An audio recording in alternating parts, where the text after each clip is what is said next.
So here's a charcoal drawing that I've done, and I've put a layer of baking paper over the top. I've talked about that in a previous video. You can take a look at that one.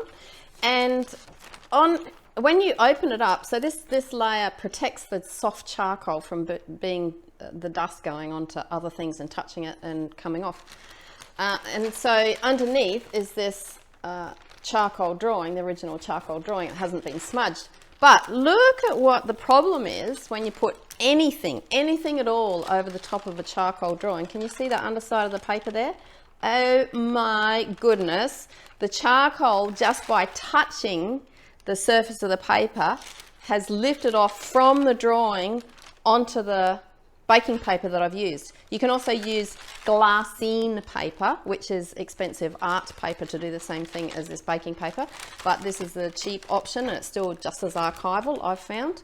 So that's a real problem, that I've kind of lifted a lot of my art marks off onto that paper by doing that. It's great because it's protected this charcoal drawing, but that is a problem, that it's actually, even though I drew this with very strong darks, a lot of them have lifted off. Let me show you a contrast between this one and the other one that I did. Can you see the difference between the darkness on this one compared to this one? So the charcoal hasn't lifted off this one, and I've actually been able to add more charcoal in to this one as well. So that's a huge difference, isn't it? That's kind of the artwork that I was trying to achieve, with the really strong darks and having this mysterious king of the jungle sort of emerging out of the darkness. But on here it's kind of lost it a little bit, because a lot of that charcoal is lifted off. In fact, even if you just were to touch this, you can see I've left a finger mark there, and I've also got black on my finger. So I've actually lifted off some of that black charcoal just by touching it. So you have to handle these original charcoal drawings very, very carefully, just with fingernails.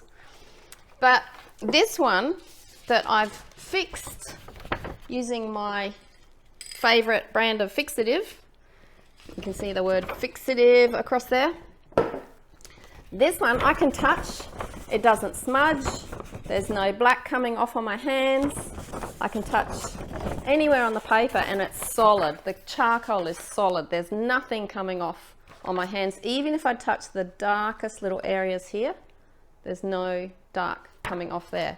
So any of the dark from here has come off from the other one.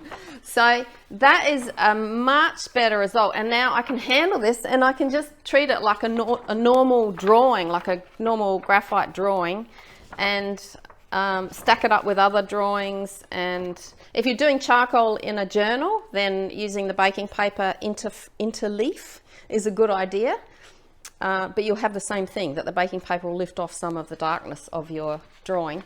And so fixing a charcoal, this charcoal here has been fixed.